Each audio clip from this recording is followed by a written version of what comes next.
Yautja is prey to none. Yautja is friend to none. Yautja is predator to all.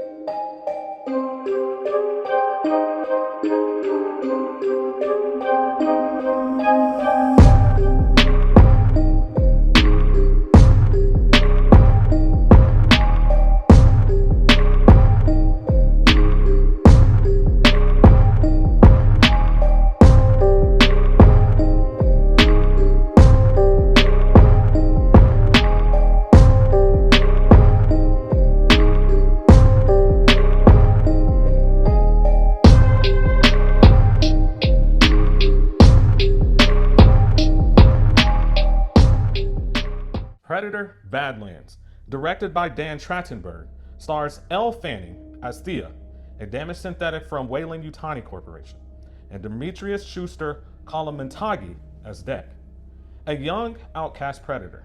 The film is set on a remote alien planet where Deck and Thea form an unlikely alliance to confront both internal clan betrayal and formidable external threats, exploring predator culture from within rather than solely focusing on human victims. Ryan, what were your initial thoughts about this movie? Okay, so coming into this movie, I didn't know what to expect. I thought this movie was decent. When you watch this movie, and this is honestly how I felt, you can see Disney written all over the movie. Mm-hmm. You just get the Disney vibe. It's just a Disney vibe all throughout the film. So what about you? What did you think?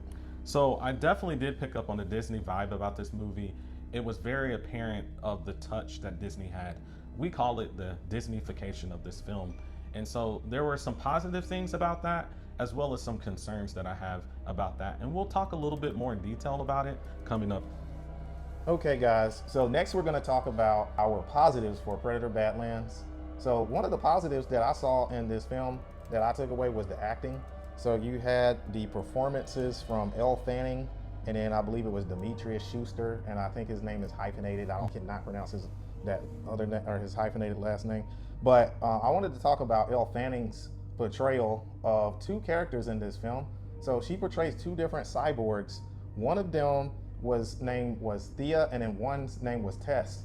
And Thea was the cyborg that was more empathetic and more caring. And she sort of gives me a Dory from Finding Nemo vibe, because she's kind of like, whenever she talks, she's jokes a lot, and then she's always like showing a lot of emotions, very like excited and kind of funny. And then when Elle Fanning portrays Thea or Tess, she's more emotionless, colder, stoic, and you can see it. And it's like the fact that she had to play two different characters and she's able to play them very well. It speaks to her acting performance in this film, and I think that she is a highlight of this film. So what about you? What did you think? Yeah, I would say so. I think they're called synthetics, right? Yeah. So they're called synthetics. So we see that the film is filled with synthetics. There are no humans. There's only the predators, the other little alien animals, and then the synthetics there. Mm-hmm. But I would agree with you. You had a wonderful performance by Elle Fanning playing Tess and Thea. And then you also had a great performance there by Demetrius as well, playing the role of the predator that we learned throughout the film is called Deck. A couple of things that I would like to add about this is that the first 15 minutes of this movie are spectacular. They're very thrilling. They have you on the edge of your seat. We're going from battle to battle. And there's a couple of big battles that happen in the opening scenes, which are really important to how this film turns around. For you guys who haven't seen the film yet, I would say go ahead and see the film before we continue to go in depth about this during our spoiler section of it. But that was great. And then I also liked some of the comedic effects. Although it was a bit Disney, I did not always like the Disney aspects of it, but some of the laughter, the comedic effect, the relief that it had, I really enjoyed about this film too. So we'll go ahead, Ryan, and move into some of the negatives here. So a couple of things about the negatives of this film. Just like I mentioned, the Disneyfication of the Predator. We've watched all the Predators for the most part. The only one we didn't really watch, but we've seen the kill count for, was the Predator killers. Killers of Killers. Yeah. Killer of Killers. Killer of Killers. The That's animated the one. animated one. That's the only one we haven't seen. We've seen all the rest of them, and most recently we've done a review on the original Predator 1987 movie. And so we know the Predator franchise very well. The Disneyfication of this is quite apparent in this film, whereas the older versions of the Predator movies did a really good job of talking about surviving horror. And the Predator was the one on the hunt. And the intrigue about the Predator was the fact that we didn't know much about the Predator, but the Predator was always stalking, always watching, always looking around. And that's what made the films interesting. This film does exactly the opposite. We're getting in touch in the emotions of the Predator. He has alien buddies, much like the Star Wars movie. He has swords. There's swords in there, much like the lightsabers of the Star Wars movies. even the mask. The mask, the father's mask, almost looks like a rendition of the Darth Vader mask. You get the opening scene, much like Force Awakens, where Kylo Ren is stepping off of the spaceship. Similar situation here where the father is stepping off of his spaceship and does a evil monstrosity against the brother Kawhi, taking him out. And it just was like, am I watching another version of Force Awakens, Star Wars Disney edition? That's one of the concerns I had about this movie as a negative. And then another thing that I had about this movie is that while the introduction, the opening act was breathtaking, the third act was so rushed that it was like, what just happened? And then the title card starts to play. You're like, is the movie really over now? Yeah. And then you see the title card come back on 30 seconds later after our protagonist said, yeah, that's my mothership right there. My mom is in that ship. And then the title card rushes. So it was very choppy at the end. Yeah. It spent too much time at the Act 1 and Act 2, and then just truncated the Act 3, which is usually the climactic part. And I just felt it was too rushed and could have been better written.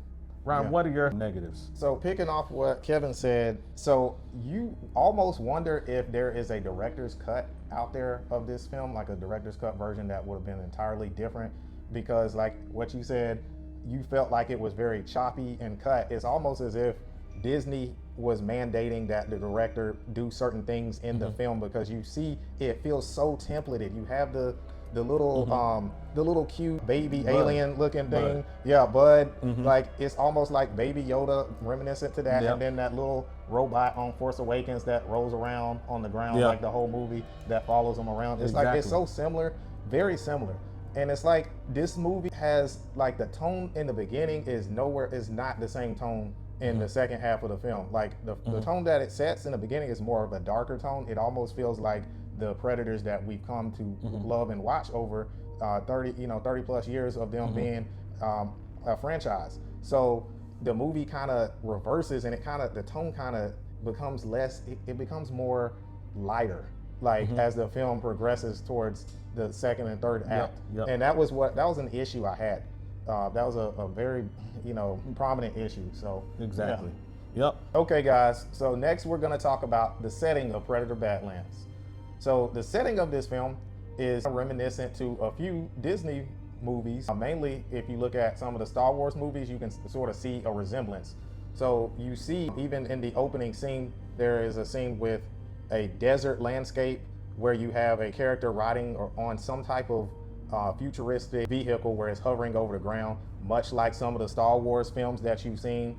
You also have a lot of jungle landscape similar to Star Wars, and then different planets going in between different planets in the galaxies and all, and in the universe, kind of also reminiscent to Star Wars. So what did you think too? Yeah, I really liked that about the movie. So in the opening, we do see what you were saying, this kind of projecting type machine there, or vehicle that you have. But before we do, what we see is something that you also see in Prey, is you see the little beetle coming out of the ground, and then you see the scorpion eat the beetle, and then the lizard eat the scorpion, and then you see this vehicle just rush by and take out the lizard there. And so you also see a similar scene with snakes and stuff in that with Prey. I really liked that setting, and I liked the way it looked.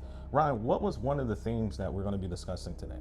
Okay, so one of the things that I took away from the film was resilience. So resilience, you see it throughout the film. You see that the characters, all of them pretty much have to overcome some type of adversity. And then you have lines in the film where one character is saying something of the nature of you give up too easily and stuff like that. So you really see resilience as a major theme throughout this film. What did you see? Yes. So resilience is definitely a good theme that we'll talk about. We'll also be talking about the theme of what does it mean to be human. So this is a theme that is throughout every act of this particular film and almost every scene of this film. But one of the things that is very interesting, and perhaps the irony of this film, is that there are no humans in this film, yet the discussion about what it means to be human is prevalent throughout the entire film. So that's something that we'll be talking about. Okay, Fright Fam, so we wanted to have a deep dive discussion. This is spoiler, so for those of you who haven't seen the movie, please pause, go watch the movie, come back. But we want to do a deep dive discussion into the movie itself. So at the beginning of the movie, we get this interesting montage here. We see this beetle start crawling around. And then the next thing we see is the scorpion eats the beetle. And then the next thing that we see is the lizard eats the scorpion. And then right afterwards, we see this kind of transportation type, motorcycle jet type machine go ahead and just zoom by, killing the lizard who was the apex predator in that scenario. This is very reminiscent of what movie? So this is very reminiscent of the Star Wars films. Those of you that are fans, you see many of those films where you see some of the characters, they're on little vehicles that hover over the ground in desertous looking areas. So very, very reminiscent of Star Wars. Yeah, and then also that scene is reminiscent of The Prey, the movie The Prey here as well, where you see a similar opening where you have the little animals and then the snake eats the animal and so forth and so on until they are all taken out. But moving forward, we get our introduction to the character Deck. So Deck is now going through this cave. He starts to talk to his brother and says that he sees his brother, and they begin to do a fight and they duel it out. And what were some things that we noticed about this particular fight here, Rand? So one of the things you notice is the older brother is a lot bigger than Deck, and he seems like his fighting style seems to be more aggressive. More aggressive, he's stronger, he's much larger. We look at the comparison here, and it looks like Deck is about a foot shorter than his brother. So, and of course, he's losing the duel. His brother ends up chopping off the limb that he was standing on, and then Deck falls down there. And so we see that this is a battle not out of evil, but a battle out of a brotherly care for one another.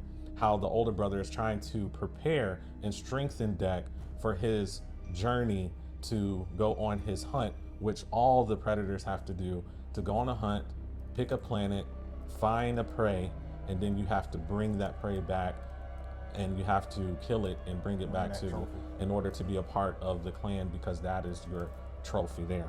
So we do see probably the pivotal scene in this movie, which is the scene where Deck walks out, his brother walks out, and they see some type of spaceship coming in their direction. The spaceship parked, and then who comes out of the spaceship? That's when Deck and Kwai's father steps out of the spaceship, and then we see Deck try to do some type of submission where he cuts himself to show respect to his father. Respect, and that is met by his father with disdain. His father actually starts asking Kawhi, hey, why haven't you done what I told you to do? And then after conversation, we find out that the father asks Kawhi to kill Deck because Deck is a runt, and the father has disdain for that, Ryan. So when that talks about resilience here, what does that mean for the father? So the father's version of resilience is basically to cut out the weakest link, or to basically survival of the fittest, the best of the best. He doesn't believe in giving any chances at all. He doesn't believe you can, overcome things. He just believes basically you either you are or you aren't, and there's no way to, prove. He basically says that it is what it is. So that's how he is. So instead of having a growth mindset, the father has a very fixed and cruel mindset here. He's adopted a Darwinian philosophy where might makes right, where if you have a physical disailment or some type of thing that's an abnormality, the father believes that you should be cut off and left for dead. And so that's what his version of resilience is. We'll see another version that Ryan will be talking about soon. But now, moving into the scene, we see that the father is still pressuring Kawhi to kill Deck.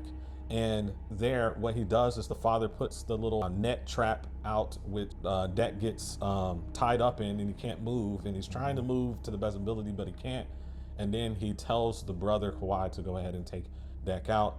The brother gets out the lightsaber, if you will, or their version of the lightsaber, and it looks like he's about to take out Deck, but he ends up swinging and intentionally hitting the ropes and the nets that are tying him up, cutting them off.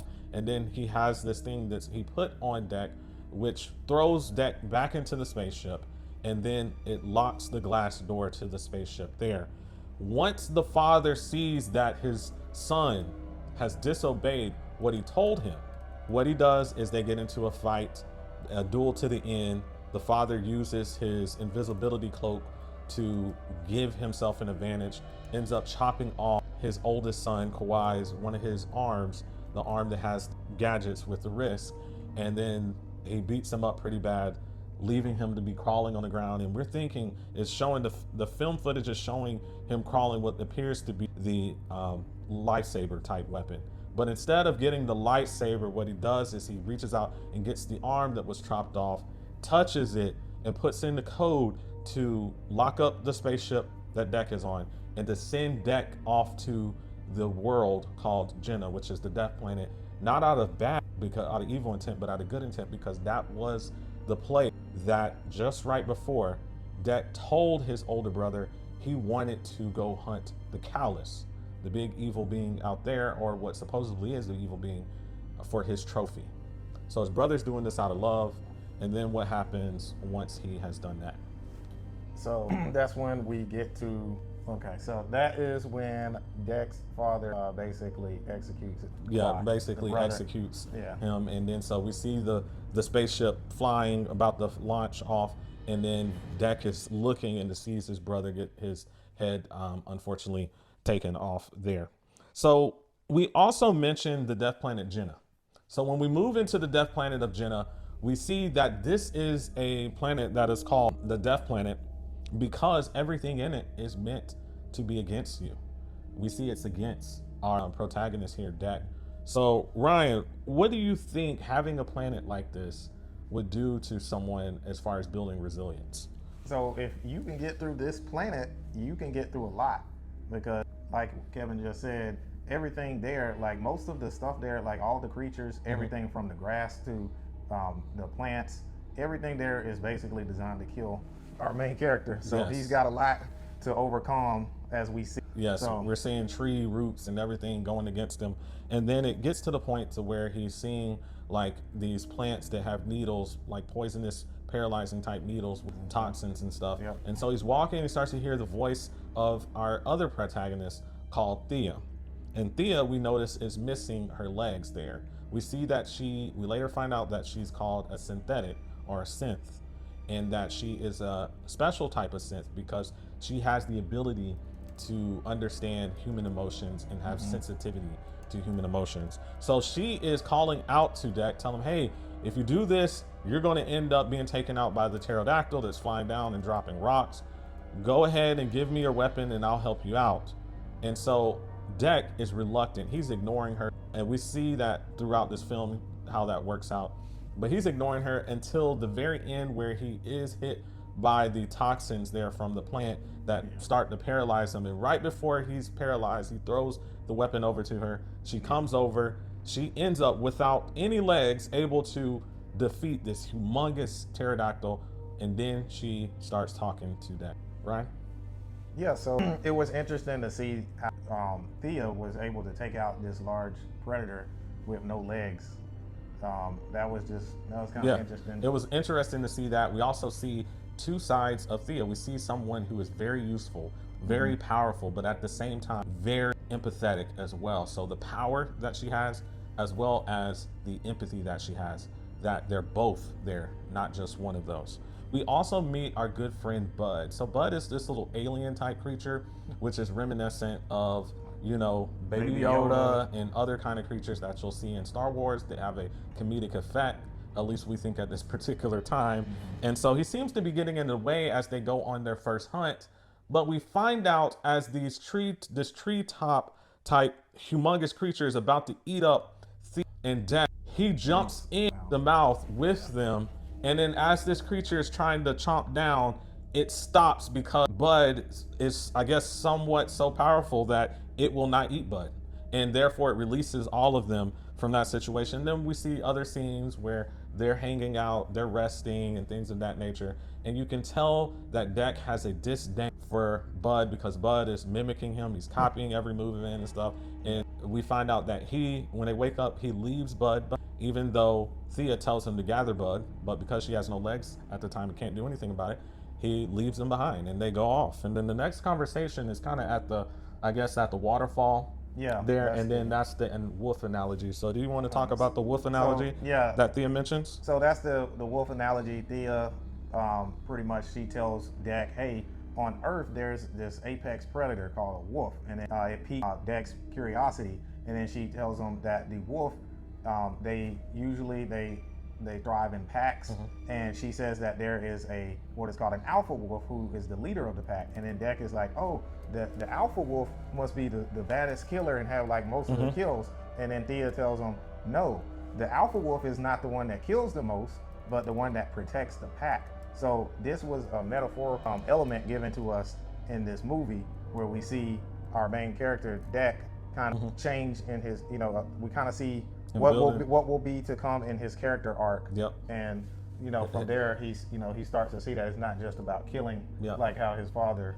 Yeah, it's not about that type of Darwinian type of what they think is resilience, but it's actually a new form of resilience where you talk about people's emotions and where you are able to communicate with people, empathize with people, and work together as a team. That also speaks to the theme of what it means to be a human.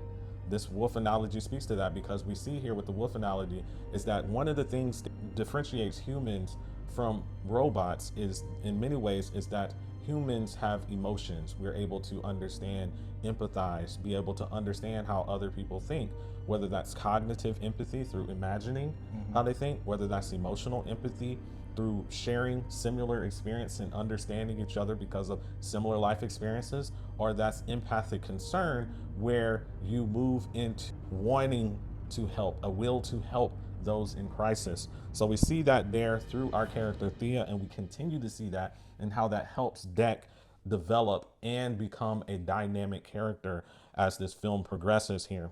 So the next thing that we looked into is Thea's portrayal of Deck. So we understand that she was really upset with Deck because he left Bud behind, and I think that part was really the impetus for Thea deciding that she's going to betray Deck. And that happens in the scene where they find her leg over at the crash that happened of the fight previously with the callus.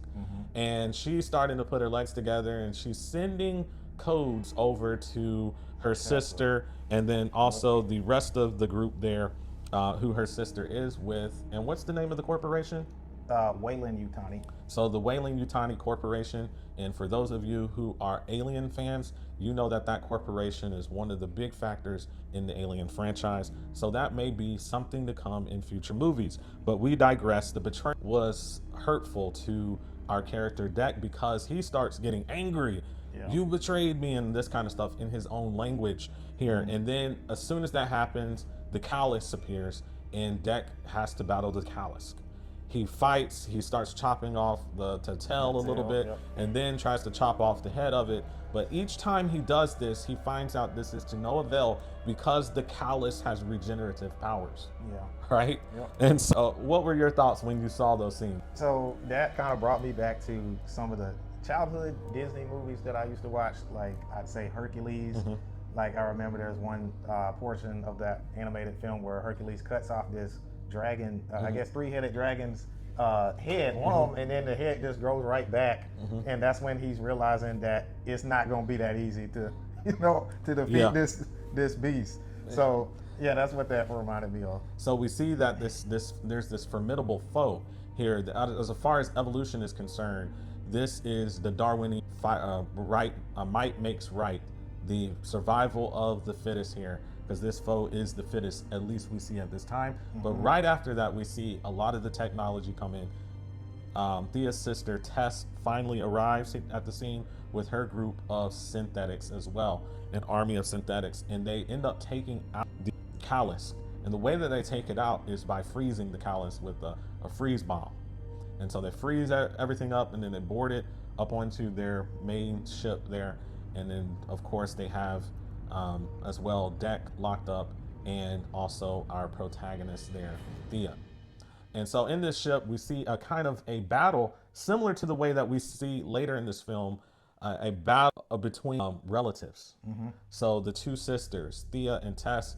Now, for guys of you who are Westworld fans, you remember the character that Tessa Thompson played in the later seasons of Westworld, where she played Dolores, who was one of the androids there in that particular film, who happened to be on the bad side. So every time I heard the word Tess, it reminded me of Tessa Thompson's portrayal of Dolores in Westworld there. And quite frankly, I know that their skin colors are very different. However, the two actresses, Tessa Thompson and Elle Fanning, look very similar as far as how their eyes look and how their nose look, and even in some pictures of how they have their hair cut to a certain length there, and they look very similar. So I couldn't keep that out of my mind, how similar these characters, the Tess character there that Elle Fanning plays, and then Tessa Thompson's Dolores character are. So Ryan, did you want to talk about the battle between the sisters?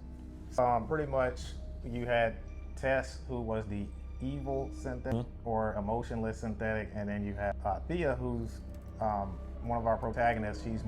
She's got emotion, she shows empathy, she's able to kind of connect with people more. Both have the special ability as synthetics, right? Yeah, both to read of them do. Emotions. Yep, they both do. One, like you said, uses it for good, and that's the other, Tess, uses it for manipulation purposes to serve her own self-interest there.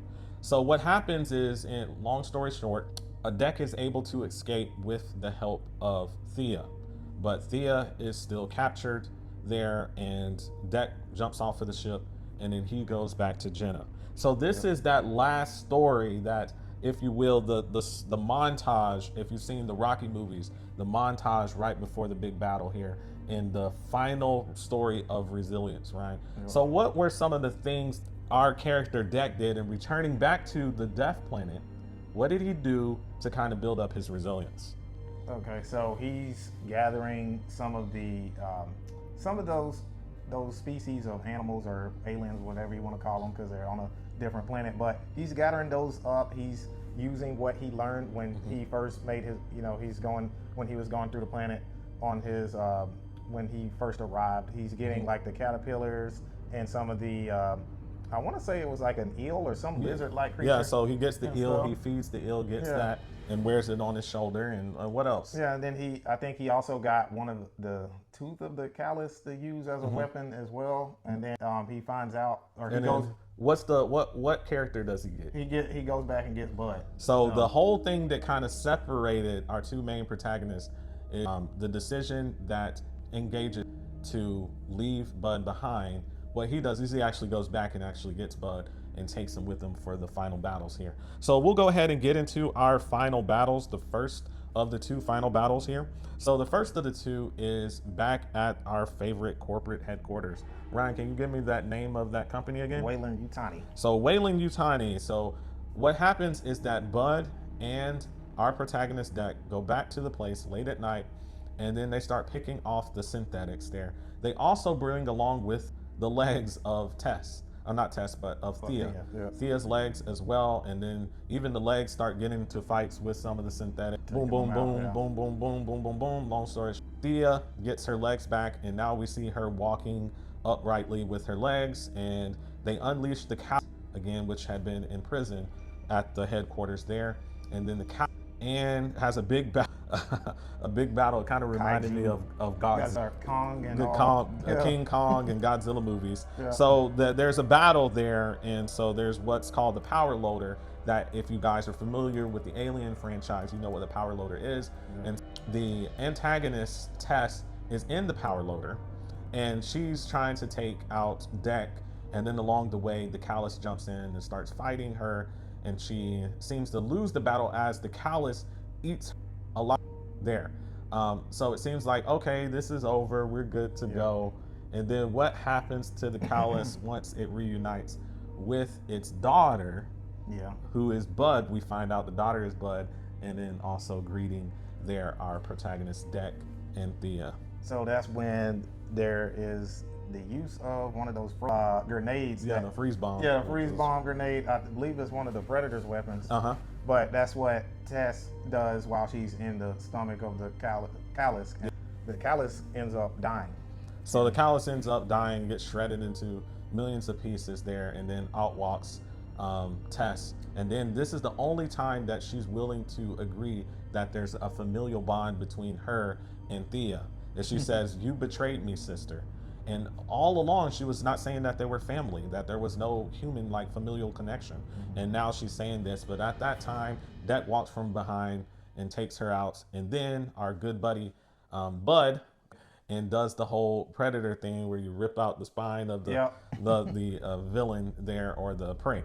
And so we move on to our final battle, which takes us back to Yacha Prime, the headquarters there where the father is, Deck's father. And so we go back there. Of course, Deck's father is wearing the mask with the antlers on it, just like he normally does. And instead of greeting his son, who has defeated the callus, who has a trophy, what he does is he tells his henchmen to go take out and kill Deck. What happens there with the henchmen? So he takes them out like this. He just takes them out with the Darth Maul sword, the lightsaber. He had the Darth Maul lightsaber, the double lightsaber. Got you both. And so he takes them out there, and then it's now the showdown between the father, who basically is the Predator version of Darth Vader, and the son, who is Deck, who's basically playing the role of Luke Skywalker, just like you see in the Star Wars movies. Okay, that's how on point this movie is, and that's why I'm saying it's the Disney-fication of the Predator franchise. So they get into battle. What happens, Ryan? Okay, so they get into battle, and then the dad uses that same little trick of the cloak, the invisibility cloak. He's copping out with that, and then Deck, already having seen that move before and having the experience from going Jimena, he turns on the spaceship. And then the spaceship kicks up dust from the exhaust, and then that causes him to be able to his dad, even though he's camouflaged, because you can still see a silhouette because the dust is covering his cloak. So our protagonist Deck, basically he engages in fight with his dad, and then taking him overtaking him. So he does. And the interesting thing is these final words by his father. So what happens is that he takes him out, cuts off one of the arms of his father, and then he removes the mask that his father's been wearing, basically the Darth Vader mask that he's been wearing this whole entire movie. And then his father, you see his father's face, and now let's award you. You are my favorite son. You're everything. Let's award you. If you just don't kill me, I'll make sure you're rewarded, and you will then have to do what I say. Perhaps the right son. Perhaps the right son lives.